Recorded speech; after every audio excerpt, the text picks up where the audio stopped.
আজ আমি এই ভিডিওর মাধ্যমে এমন একজন ব্যক্তির কথা বলতে যাচ্ছি যিনি একটি ছোট্ট গ্যারেজ থেকে শুরু করে বিশ্বের বৃহত্তম মোবাইল কোম্পানি তৈরি করতে পেরেছেন।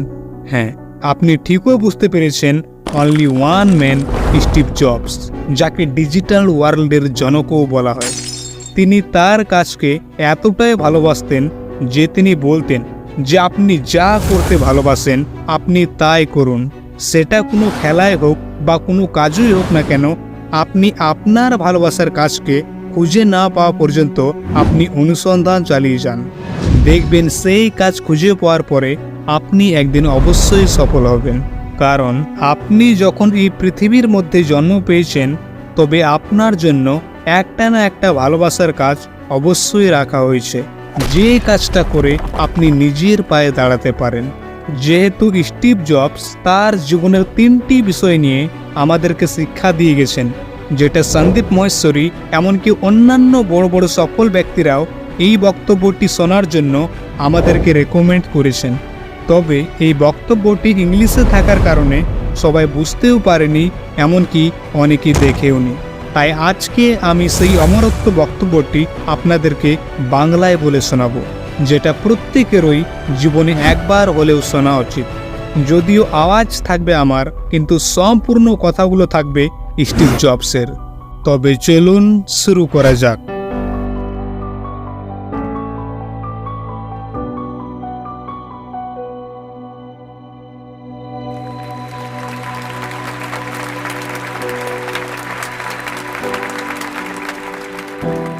ধন্যবাদ।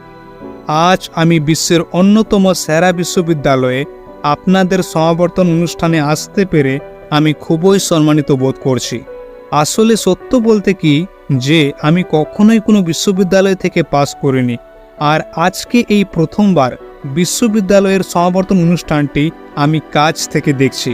তাই আজ আমি আপনাদেরকে আমার জীবনের 3টি গল্প শোনাতে চাই। এমনি বেশি কিছু না, জাস্ট 3টা গল্প। তো প্রথম গল্পটি হচ্ছে জীবনটাকে এক সুতোয় বাঁধা নিয়ে। তো আমি যখন রিড বিশ্ববিদ্যালয়ে ভর্তি হয়েছিলাম, তখন ভর্তি হওয়ার 6 মাস পরেই আমি পড়াশুনো ছেড়ে দিয়েছিলাম। কিন্তু তবু আমি কোনো রকম করে 18টা মাস পর্যন্ত সেখানে যাওয়া আসা করেছিলাম। তবে এখানে প্রশ্ন উঠে যে আমি কেন কলেজ ছাড়লাম। তো ঘটনার শুরু হয় আমার জন্মের আগে থেকে। আমার মা ছিলেন একজন বিশ্ববিদ্যালয়ের অবিবাহিত শিক্ষার্থী। আমার মা চাইতেন যে আমাকে যাতে কেউ দত্তক নেয়, কিন্তু এর সাথেই মা আমাকে এমন পরিবারে দত্তক দিতে চাইলেন যাদের বিশ্ববিদ্যালয়ের ডিগ্রি আছে।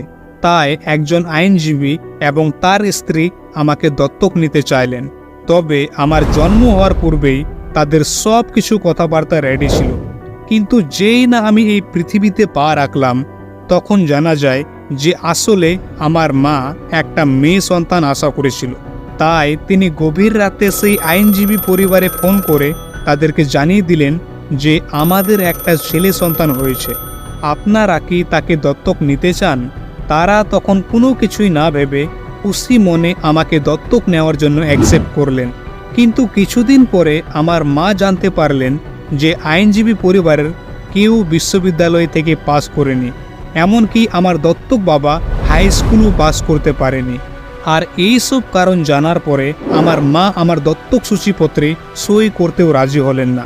কিন্তু কয়েক মাস পরেই আমার দত্তক মা বাবারা আমার মাকে তারা কথা দিলেন যে তারা অবশ্যই আমাকে বিশ্ববিদ্যালয়ে পড়াবেন, এবং সেই কথা শুনেই আমার মা আমাকে দত্তক দিতে রাজি হলেন।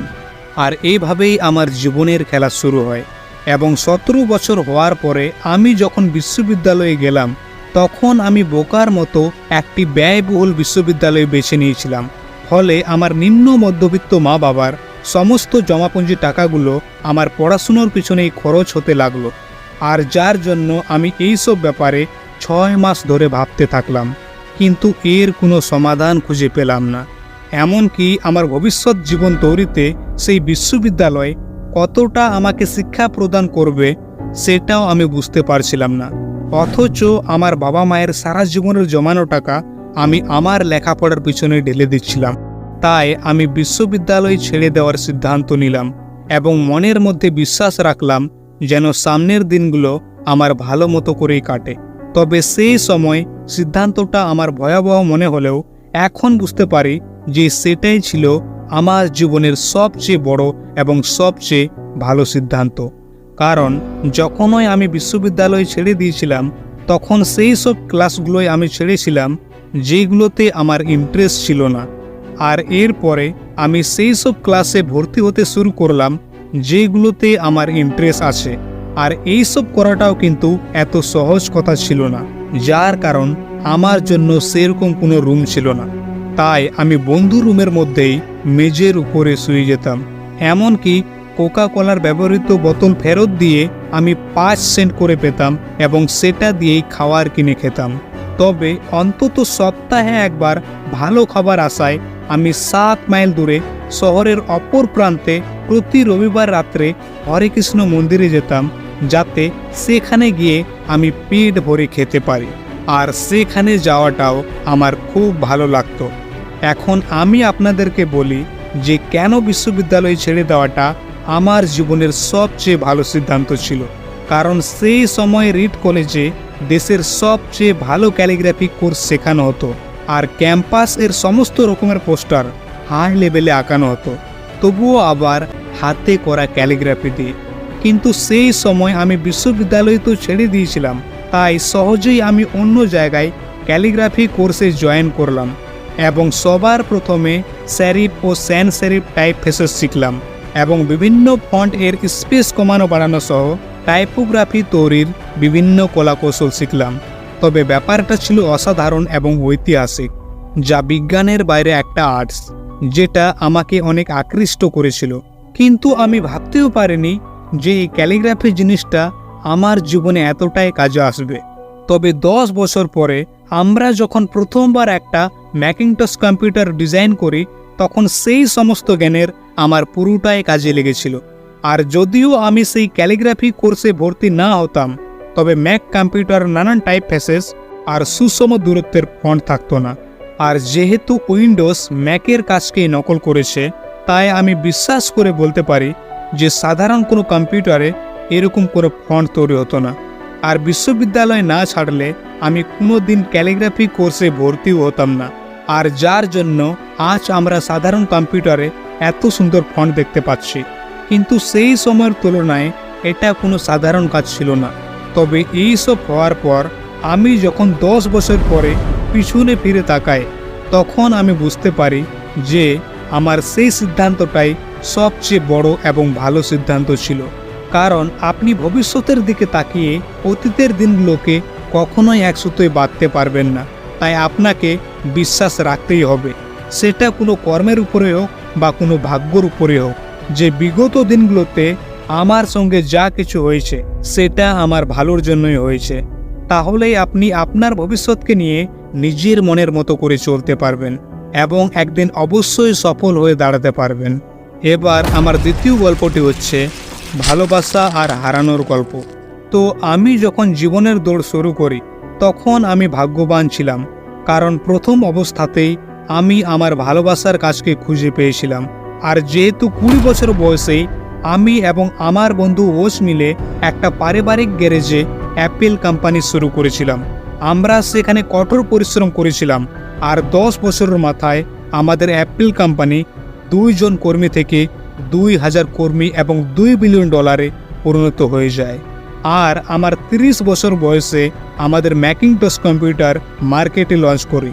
আর যেই না মার্কেটে লঞ্চ করলাম, ঠিক তখনই আমার চাকরিটা চলে যায়।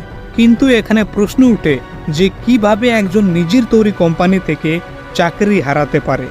আসলে আমাদের কোম্পানি যখন গ্রো হতে শুরু করলো, তখন আমরা আমাদের মতো একজন মেধাবী লোককে আমাদের কোম্পানিতে নিযুক্ত করলাম এবং ভাবলাম যে সে হয়তো এখন আমাদের সাথে আমাদের মতোই কোম্পানিকে রান করাবে। তবে একটা বছর অবশ্যই ভালো মতো করেই চলল, কিন্তু ভবিষ্যতের পরিকল্পনা নিয়ে তার সঙ্গে আমার বিবাদ শুরু হতে লাগলো এবং এই সমস্ত ঘটনা আমাদের পরিচালনা পর্ষদে গিয়ে পৌঁছে যায় এবং অবশেষে তার দিকেই সবাই ভোট দেয়, যার জন্য আমার 30 বছর বয়সে আমাকে আমার তৈরি কোম্পানি থেকে আউট হতে হয়। আর সেই সময় আমার তারুণ্যের সব স্বপ্ন এক মুহূর্তে ভেঙে যায়। এমনকি ভেঙে পড়ার কারণে আমি কয়েক মাস ধরে কিছুই বুঝতে পারছিলাম না যে আমি এখন কি করব।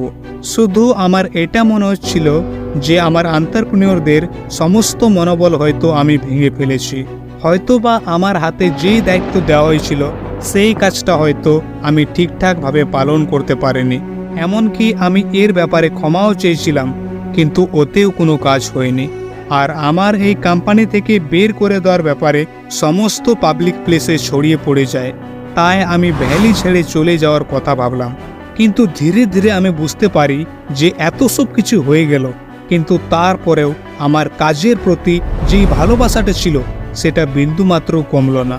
এমনকি আমার নিজের উপরেও কোনো রাগ হলো না, কারণ অ্যাপেল কোম্পানিতে আমার সঙ্গে যেই সব ঘটনাগুলো হলো সেটার তুলনায় আমার কাজের মধ্যে আমি কোনো দোষও খুঁজে পেলাম না। তাই আমি আমার কাজকে আরও নতুনভাবে শুরু করলাম। তবে সেই সময় আমি সেই সিদ্ধান্তটা নেওয়ার পরে আমি কতটা ভালো কাজ করতে যাচ্ছিলাম তখন সেটা আমি বুঝতেও পারছিলাম না। যেহেতু নিজের কাজের প্রতি আমার ভালোবাসা আছে বলে আমি আমার কাজকেই বিশ্বাস করতাম। কিন্তু এখন বুঝতে পারছি যে অ্যাপেল কোম্পানি থেকে আমাকে যদি বের করে দেওয়া না হতো তাহলে আজ আমি কখনো এত বড় নামডাক পেতাম না। তাই আমি আবার নতুনভাবে শুরু করলাম এক নিশ্চয়তাবিহীন একটা নতুন জীবন।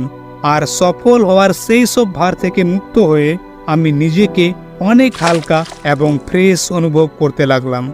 আর এই স্বাধীনতার কারণে আমি আমার জীবনের সবচেয়ে সৃজনশীল সময়ে প্রবেশ করি এবং পরবর্তী 5 বছরে আমি নেক্সট নামে একটি কোম্পানি তৈরি করি এবং তার সাথে সাথেই আমি আরেকটি কোম্পানি পিকজার শুরু করি। এবং সেই সময়ে আমি এক অসাধারণ মহিলার সঙ্গে দেখা করলাম যে কিনা পরে আমার স্ত্রী হয়েছিল। এবং পিকজার থেকে আমরা বিশ্বের প্রথমবার একটা কম্পিউটার অ্যানিমেশন মুভি এবং টয় স্টোরি তৈরি করি। আর এখন বর্তমান সময়ে আমাদের পিকজার কোম্পানি পৃথিবীর সবচেয়ে সফল অ্যানিমেশন স্টুডিও। এরপরে অ্যাপেল একটি অভাবনীয় পদক্ষেপ নেয় এবং আমাদের নেক্সট কোম্পানিকে কিনে ফেলে, যার জন্য আমাকে আবারও অ্যাপেলে ফিরে যেতে হয়। আর নেক্সটে আমরা যেই সব প্রযুক্তি তৈরি করেছিলাম সেটা এখন অ্যাপেলের ব্যবসার সফলতার মুখে রয়েছে। আর অন্যদিকে আমি আর আমার স্ত্রী লরেন মিলে একটা সুখী পরিবার গড়ে তুলি। তবে আমি বিশ্বাস করি যে এগুলো আমার জীবনে কখনো কোনো দিন ঘটতো না যদি অ্যাপেল থেকে আমাকে না বের করে দেওয়া হতো, কারণ এটা ছিল আমার জীবনকে পরিবর্তন করার একটা তিক্ত ওষুধ। কিন্তু আমার মনে হয় যে রোগীর সেটাই দরকার ছিল, কারণ কখনো কখনো জীবন আপনাকে ইট দিয়ে আপনার মাথায় আঘাত করবে, তখনও কিন্তু কোনো মতে বিশ্বাস হারাবেন না। ঠিক আপনিও আপনার ভালোবাসার কাজকে খুঁজে বের করুন, যেমনটা আপনি আপনার ভালোবাসার লোককে খুঁজে বেড়ান। কারণ একটা জীবনকে সুখী এবং সমৃদ্ধ রাখার জন্য একটা জীবনসঙ্গী বা জীবনসঙ্গিনীর যতটা ভূমিকা পালন করে ঠিক ততটাই একটা কাজের ভূমিকা পালন করে। আর আপনি যদি আপনার ভালোবাসার কাজকে না খুঁজে পেয়ে থাকেন তাহলে সেটাকে আপনি খুঁজতে থাকুন। আর যেই সব কাজে আপনার আগ্রহ জাগে বা যেই সব কাজ করতে আপনার পছন্দ লাগে সেই সব কাজগুলোই করুন, থেমে থাকবেন না। দেখবেন আপনার ভালোবাসার কাজকে খুঁজে পেলে আপনার মন আপনাকে তা অবশ্যই জানিয়ে দেবে। কারণ এটা একটা সম্পর্কের মতো, আপনার ভালোবাসার কাজকে আপনি যতই করতে থাকবেন সেটা আপনার কাছে আরও দিনের পর দিন ভালো লাগা শুরু করবে। এখন আমার শেষ গল্পটি হচ্ছে আমার মৃত্যু নিয়ে। তো আমার যখন 17 বছর বয়স ছিল তখন আমি একটা কোট পড়েছিলাম যে আপনি যদি প্রতিদিন এমনভাবে শুরু করেন যেন আজ আপনার জীবনের শেষ দিন, তাহলে সেই ভাবনাটা আপনার একদিন অবশ্যই সত্য হবে। এবং সেই কথাটা আমার মনের মধ্যে গভীরভাবে গেঁথে যায়। তারপর গত 33 বছর ধরে আমি সকালে উঠে প্রতিদিন আয়নার দিকে তাকিয়ে নিজেকে জিজ্ঞাসা করতাম যে আজ যদি আমার জীবনের শেষ দিন হতো তাহলে কি আমি সেটাই করতাম যেটাকে আজ আমি করতে যাচ্ছি। আর এর উত্তর যদি না হতো তাহলে আমি ভেবে নিতাম যে আমার পরিকল্পনার মধ্যে কিছু পরিবর্তন আনতে হবে। আমি যে শীঘ্রই মরে যাব এই ভাবনাটি আমাকে জীবনে অনেক গুরুত্বপূর্ণ কাজগুলোকে করতে সাহায্য করেছে। কারণ মরে যাওয়ার সামনে সব রকমের আশা, ইচ্ছা, লজ্জা, শখ, গর্ববোধ করা, এমনকি ব্যর্থ হয়ে যাওয়ার ভয়কেও দূরে ঠেলে দেয়। শুধুমাত্র একটাই জিনিসকে কাছে রাখে, আর সেটা হচ্ছে গুরুত্বপূর্ণ কাজ। আর আমি জানি যে মন থেকে কোনো কিছু হারানোর ভয়কে দূর করার জন্য সবচেয়ে ভালো উপায় হলো এটা মনে করা যে আপনি একদিন মরে যাবেন। আসলে আপনি সব কিছু হারিয়েই বসে আছেন, তাই আপনার মন যা করতে চায় তা না করার জন্য কোনো কারণই থাকতে পারে না। তবে প্রায় 1 বছর আগে আমি জানতে পারলাম যে আমার ক্যান্সার হয়েছে। তাই একদিন সকাল 7:30টায় আমি ডক্টরের কাছে গিয়ে স্ক্যান করালাম এবং পরিষ্কার জানতে পারলাম যে আমার নাকি প্যানক্রিয়াসে টিউমার হয়েছে। আর সেই সময় আমি এটাও জানতাম না যে প্যানক্রিয়াসটাই বা কী জিনিস। তবে ডক্টর আমাকে পুরো বিশ্বাসের সাথে এটা বলে দেয় যে আমার এমন এক ক্যান্সার হয়ে গেছে যেটা নিরাময় করা কখনোই সম্ভব নয়। আর তার সাথে আমাকে এটাও জানানো হয় যে আমি খুব জোরের উপর 3 থেকে 6 মাস পর্যন্ত বেঁচে থাকব। তাই ডক্টর আমাকে পরামর্শ দিয়ে বাড়ি পাঠিয়ে দেয় এবং সব কিছুর ব্যবস্থা করতে বলে। অতএব ডক্টরের কথায় বলতে গেলে যে আপনি মরার জন্য প্রস্তুত হন। আগামী 10 বছরে আপনি যা কিছু করতে চান সেটা ক্ষণিক সময়ের মধ্যেই করে ফেলুন, কারণ আপনার অন্তিম সময় এসে গেছে। সেদিন সারাটা দিন আমার ডায়াগনোসিস হলো এবং সন্ধ্যার পরে আমার একটা বায়োপসি হলো। তারা আমার গলার ভিতর দিয়ে একটা এন্ডোস্কোপ নামিয়ে দিল এবং সেটা আমার পেটের ভিতর দিয়ে গিয়ে ইন্টেস্টাইনের মধ্য দিয়ে প্যানক্রিয়াসে গিয়ে প্রবেশ করলো এবং সেই সুই দিয়ে তারা আমার টিউমার থেকে কিছু কোষ বের করলো। তবে সে সময় আমি অজ্ঞান হয়েছিলাম বলে যার জন্য আমি কিচ্ছু বুঝতে পারিনি। কিন্তু পরে আমাকে আমার স্ত্রী বলেছিল যে ডাক্তাররা যখন এন্ডোস্কোপি থেকে আমার পাওয়া কোষগুলোকে মাইক্রোস্কোপের মাধ্যমে পরীক্ষা করে দেখছিল তখন তারা সবাই কান্নাকাটি শুরু করেছিল, কারণ আমার যে ধরনের ক্যান্সার হয়েছিল আসলে সেটা সার্জারির মাধ্যমে নিরাময় করা সম্ভব। এরপরে আমার সার্জারি হলো এবং এখন বর্তমান সময়ে আমি ভালো আছি। আর এটাই আমার জীবনের সবচেয়ে কাছাকাছি মৃত্যুর মুখ থেকে ঘুরে আসা। তবে এখন আমি আশা করি যেন আগামী কয়েক দশকের জন্য আমাকে আর মৃত্যুর কাছাকাছি না যেতে হয়। আর এই সমস্ত কিছু দেখার পরে এবং মৃত্যু সম্পর্কে ভয়াবহ অভিজ্ঞতা জানার পরে আমি পূর্ণ আত্মবিশ্বাসের সাথে বলতে পারি যে কোনো মানুষই মরতে চায় না। এমনকি যারা স্বর্গে যেতে চায় তারাও সেখানে যাওয়ার জন্য মরতে চান না, কারণ মৃত্যুই হলো জীবনের শেষ মোহনা, যেখানে সবাইকে যেতে হয়। এমনকি আজ পর্যন্ত মৃত্যুর হাত থেকে কেউ পালাতে পারেনি। আর এটা হওয়া উচিত, কারণ জীবনের এই একক সর্বশ্রেষ্ঠ আবিষ্কার হলো এই মৃত্যু, এক জীবনকে পরিবর্তন করার একটি চাকা। কারণ মৃত্যুই সেই স্থান যেখানে পুরনোকে ধুয়ে মুছে নতুনকে জায়গা করে দেওয়া হয়। আর এই মুহূর্তে আপনারাই সেই নতুন, কিন্তু ধীরে ধীরে আপনাদেরও বয়স বাড়ার সাথে সাথে আপনারাও ধুয়ে মুছে যাবেন, কারণ এটাই প্রকৃতির নিয়ম। যেহেতু আমাদের প্রত্যেকেরই জীবনের সময় খুবই সীমিত, তাই অন্যের মতো জীবনযাপন করে কখনোই সময় নষ্ট করতে যাবেন না। এমনকি অন্য মানুষের চিন্তা ভাবনার ফলে, এমনকি অন্যকে দেখে আমাদের মধ্যে যে বিশ্বাসটা জন্ম নেয়, সেই বিশ্বাসের ফাঁদে পড়ে নিজের জীবনটাকে কখনোই চালাবেন না। আর সবচেয়ে বড় কথা হলো এটা যে আপনি সাহসী হন, যেন আপনি নিজের মনের কথা মতো চলতে পারেন, কারণ শুধুমাত্র আপনার মনই জানে যে আপনি জীবনে কি হতে চান। আর সর্বশেষে আমি আপনাদেরকে যেতে যেতে একটাই কথা বলতে চাই, স্টে হাংরি স্টে ফুলিশ, যার মানে আপনি ক্ষুধার্ত থাকুন এবং মূর্খ থাকুন। অর্থাৎ ক্ষুধার্ত মানে আপনার মধ্যে কিছু করার খিদে থাকতে হবে, এবং মূর্খ থাকা মানে আপনি নিজেকে মূর্খ মনে করুন যাতে আপনি নতুন কিছু আরও জ্ঞান অর্জন করতে পারেন। কারণ আপনি যদি নিজেকে এরকমটা মনে করেন যে আমি আগে থেকেই সব কিছু জানি, তাহলে আপনি কিছুই শিখতে পারবেন না এবং শেখার জন্য চেষ্টাও করবেন না। তাই আপনি ক্ষুধার্ত থাকুন এবং মূর্খ থাকুন। Stay hungry stay foolish. ধন্যবাদ।